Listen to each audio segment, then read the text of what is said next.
गणपतये नमः। श्रीमद्भगवद्गीतान्तर्गत द्वितीयोऽध्यायः। संजय उवाच तं तथा कृपयाविष्टम् श्रोपूर्णाकुलेक्षणम् विषीदन्तमिदं वाक्यमुवाच मधुसूदनः। श्रीभगवानुवाच कुतस्त्वाकस्मलमिदं विस्मे समुपस्थितम् अनार्यजुष्टं स्वरिगं कीर्तिकरमर्जुन। क्लैब्यं मास्मगमः पार्थ नैतत्त्वय्युपपद्यते। क्षुद्रं हृदय दौर्बल्यं त्यक्तोत्तिष्ठ परन्तप। अर्जुन उवाच कथं भीष्ममहं सङ्ख्ये द्रोणं च मधुसूदन। ईशुभिः प्रतियोत्स्यामि पूजार्हवरिसूदन। गुरून् हत्वा हि महानुभावा श्रेयो भोक्तुं भैक्षमपीह लोके। हत्वार्थकामास्तु गुरूनिहैव भुञ्जीय भोगान् रुधिरप्रदिग्धान्। न चैतद्विद्म्याः कतरन्नु गरीयो यद्वा जयेम यदि वा नो जयेयुः। यानेव हत्वा न जिजीविषामः स्तेव स्थिताः प्रमुखे धार्तराष्ट्राः। कार्पण्यदोषोपहत स्वभावः प्रक्षामि त्वां धर्म सम्मूढचेताः। यक्षश्रेयः स्यान्निश्चितं ब्रूहि तन्मे शिष्यस्तेऽहं साधिमां त्वां प्रपन्नं न हि प्रपश्यामि ममापनुद्या। द्यक्षुकमुक्षुषणमिन्द्रियाणाम् अवाप्य भूमा वसपत्नमृद्धं। राज्यं सुराणामपि चाधिपत्यम्। संजय उवाच एवमुक्त्वा ऋषिकेशं गुडाकेशः परन्तप न योत्स्य इति गोविन्द मुक्त्वा तूष्णीं बभूवः। तमुवाच ऋषिकेशः प्रहसन्निव भारत सेनयोरुभयोर्मध्ये विषेदन्तमिदं वचः। श्रीभगवानुवाच अशोच्यान्यन्वशोचस्त्वं प्रज्ञावादांस भाषसे। गतासु न गतासुंस नानुशोचन्ते पण्डिताः। न त्वेवाहं जातो नासं न त्वं नेमे जनाधिपाः। न चैव न भविष्यामः सर्वे वयमतः परम्।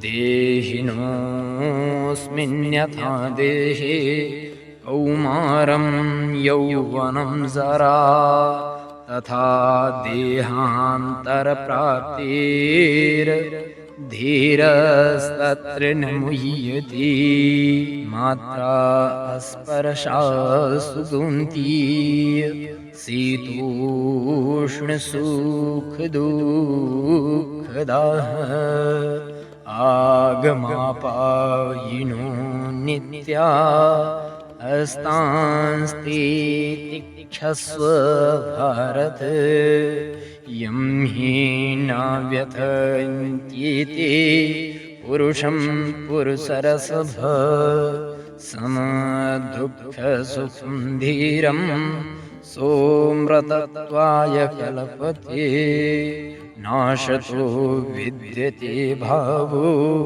नाभावो विद्यते शतः उभयोरपि दृष्टोऽन्तस्त्व नयोस्तत्त्वदर्शिभिः अविनाशी तु तद्विद्धि येन सर्वमिदं ततं विनाशमव्ययस्यास्य न कश्चित् कर्तुमर्हति अन्तवन्त इमे देहा नित्यविस्योक्ताः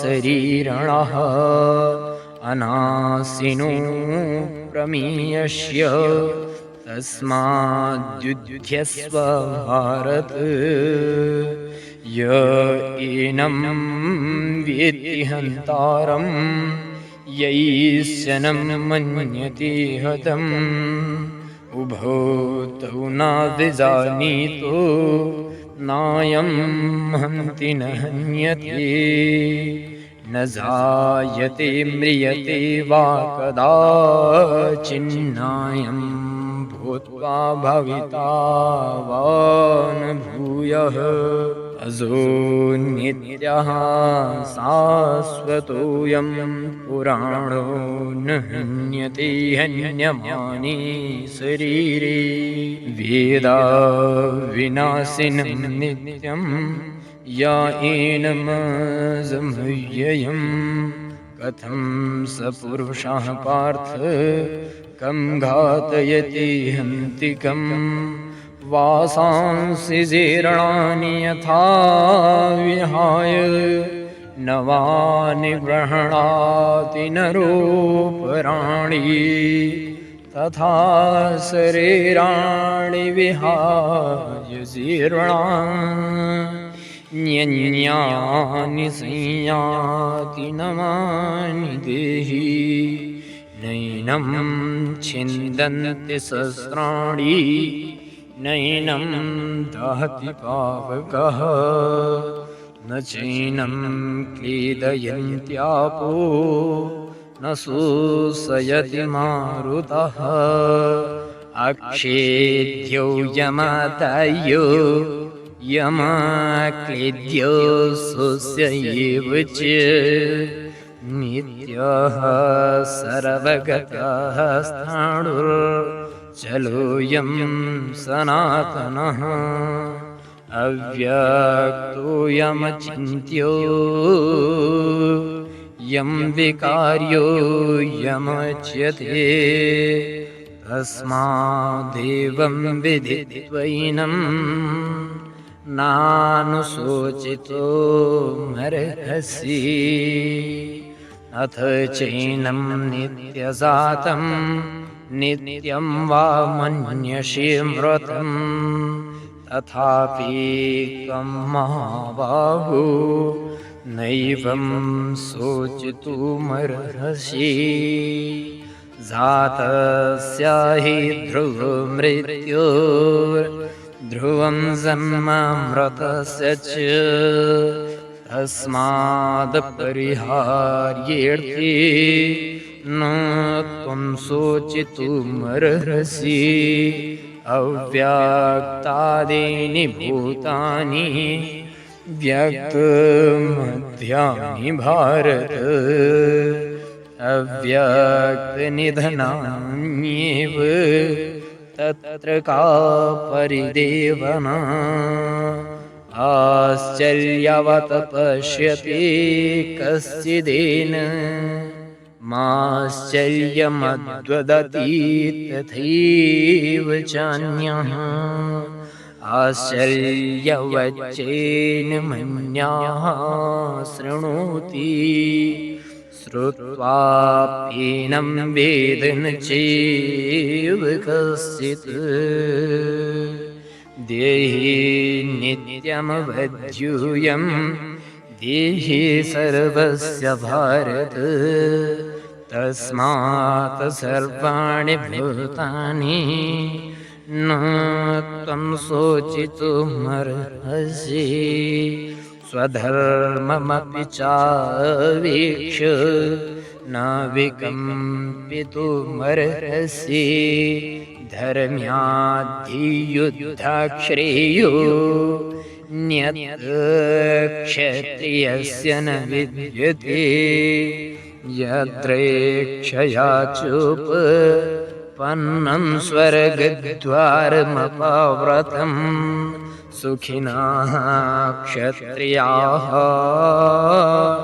पार्थ लभन्ते युद्धमीदृशम् अथ चेत्त्वामिमं धर्म्यं संग्रामं न करिष्यसि ततः स्वधर्मं कीर्तिं च हित्वा पापं वाप्स्यसि अकीर्तिं चापि भूतानि कथयिष्यन्ति व्ययाम् सम्भावितस्य चाकीर्तिर्मरणादतिरिच्यते भयाद्रणादुपरतं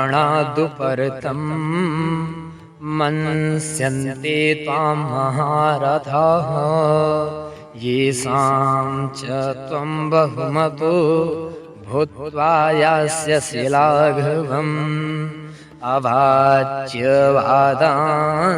बहून् वदिष्यन्ति तवाहिताः निन्दन्तस्तव सामर्थ्यं ततो दुःखतरं नु किम् हतो वा प्राप्स्यसि स्वर्गं जित्वा वभोक्ष्यसि महीम् तस्मादुत्तिष्ठ कौन्तेय हतो वा प्राप्स्यसि स्वर्गं जित्वा वभोक्ष्यसि महीम् तस्मादुत्तिष्ठ कौन्तेय युद्धाय कृतनिश्चयः सुखदुःखे समीकृत्वा लाभालाभौ जयाजयौ ततो युद्धाय युज्यस्व नैवं पापमवाप्स्यसि एषा ते विहिता साङ्ख्ये बुद्धिर्योगे त्वमां शृणु बुद्ध्या युक्तो यया पार्थ कर्मबन्धं प्रहास्यसि नेहाभिक्रमनासोऽस्ति प्रत्यवायो न विद्यते स्वल्पमप्यस्य धर्मस्य त्रायते महतो भयात् व्यवसायात्मिका बुद्धिरेकेह कुरु नन्दन बहुशाखाह्यनन्तास् बुद्धयो व्यवसायिनां यामिमां पुष्पितां वाचं प्रवदन्त्या विपश्चितः वेदवादरताः पार्थ नान्यदस्तीति वादिनः कामात्मानाः स्वर्गपरा जन्मकर्म फलप्रदां क्रियाविशेषबहुलां भोगैश्वर्यगतिं प्रति भोगैश्वर्यप्रशक्तानां तया पुरतचेतसां व्यवसायात्मिका बुद्धिः समाधौन विधीयते त्रैगुण्यविषया वेदा निस्त्रैगुणयो भवार्जुन निर्द्वन्द्वो नित्यसत्त्वस्थो निर्योगक्षेम आत्मवान् यावानर्थ उदपानि सर्वतः सम्प्लुतोदके तावान् सर्वेषु वेदेषु ब्राह्मणस्य विजानतः कर्मण्येवाधिकारस्ति मा फलेषु कदाचन मा कर्मफलहेतुर्भूर्मा ते सङ्गोस्त्वकर्मणि योगस्थः कुरु कर्माणि संगं त्यक्त्वा धनञ्जय सिद्ध्यसिद्ध्युः समो भूत्वा समत्वं योग उच्यते दूरेण न्यवरं कर्म बुद्धियोगात् धनञ्जय दूरेण न्यवरं कर्म बुद्धियोगात् धनञ्जय बुद्धौ शरणमन्वेक्ष्य कृपणां फलहेतवः बुद्धियुक्तो जाहातिः उभेषु दुष्कृते तस्माद्योगाय युज्यस्व योगाः कर्मसु कौशलम् कर्मजं बुद्धियुक्ता हि फलं त्यक्त्वा मनीषिणः जन्मबन्धविनिर्मुक्ताः पदं गच्छन्त्यनामयम् यदा ते मोहकलिलं बुद्धिर्व्यतितरिष्यति तदा गन्तासि निर्वेदं श्रोतव्यस्य श्रुतस्य च श्रुतिभिप्रतिपन्ना ते यदा स्थारस्य तेन चला समाधावचला बुद्धिस्तदा योगमवाप्स्यसि अर्जुन उवाच स्थितप्रज्ञस्य का भाषा समाधिस्थस्य केशव स्थितधीः किं प्रभास्येत किमासेत व्रजेत किम् श्रीभगवानुवाच प्रजहाति यदा कामान् सर्वान् पार्थ मनोगतान् आत्मन्येवात्मना तुष्टः स्थितप्रज्ञस्तदुच्यते दुःखेष्वनुद्विग्नमनः सुखेषु विगतस्पृहः वीतरागभयक्रोधः स्थितधीर्मुनिरुच्यते यः सर्वत्रानभिष्णेः तत्तत्प्राप्य शुभाशुभम् नाभिनन्दति न द्वेष्टि तस्य प्रज्ञा प्रतिष्ठिता यदा संहरति चायम् ऊर्मोऽङ्गानीव सल्पसः इन्द्रियाणीन्द्रियार्थेभ्यस्तस्य प्रज्ञा प्रतिष्ठिता विषया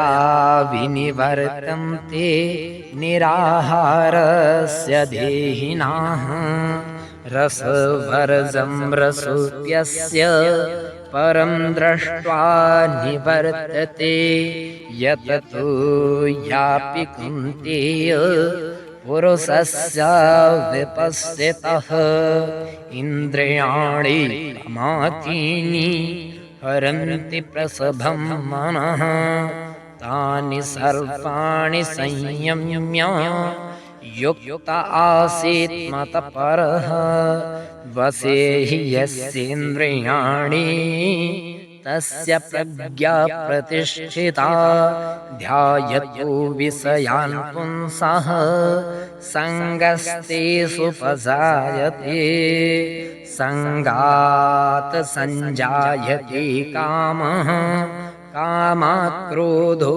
विजायते क्रोधाद् भवति सम्मोहः सम्मोहात् स्मृतिविभ्रमः स्मृतिभ्रंशाद् बुद्धिः नाशो बुद्धिनाशात् प्रणश्यते रागद्वेषवियुक्तैस्तु विषयानिन्द्रियैर्व्यसनन् आत्मवश्यैर्विधीयात्मा प्रसादमधिगच्छति प्रसादे सर्वदुःखानां हानिरस्योपजायते प्रसन्नचेतसो यासु बुद्धिः पर्यवतिष्ठते नास्ति बुद्धिरयुक्तस्य न चायुक्तस्य भावना न चाभावयतः शान्तिर्शान्तस्य कुतः सुखम् इन्द्रियाणां हि चरतां यन्मनो नो विधीयते तदस्य हरति प्रज्ञाम् वायुर्नावमिवाम्भसि तस्माद्यस्य महाबाहु निगृहीतानि सर्वशः इन्द्रियाणीन्द्रियार्थेभ्यस्तस्य प्रज्ञा प्रतिष्ठिता या निशा सर्वभूतानां तस्यां जागर्ति संयमी यस्यां जागृति भूतानि सा निशा पश्यतु मुनिः आपूर्यमाणमचलप्रतिष्ठम् समुद्रमापः प्रविशन्ति यद्वत् तद्वत् कामा यं प्रविशन्ति सर्वे शान्तिमाप्नोति न कामकामी विहाय कामान्यः सर्वान् पुमांश्चरति निःस्पृहः निर्ममो निरहङ्कारः स शान्तिमधिगच्छति एषा ब्राह्मी स्थितिः पार्थ नैनां प्राप्या विमुह्यति स्थित्वा स्यामन्तकाले ब्रह्मनिर्वाणं रक्षति ॐ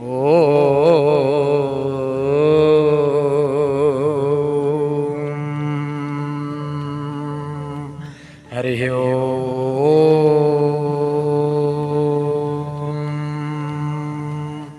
अथ श्री सत्यकामः ॐ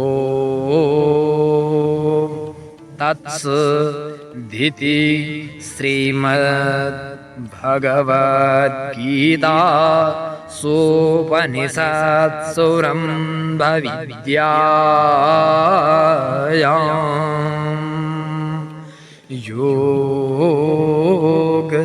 योगशास्त्रे श्रीकृष्णार्जुनसंवादे सांख्ययोगो नाम द्वितीयः।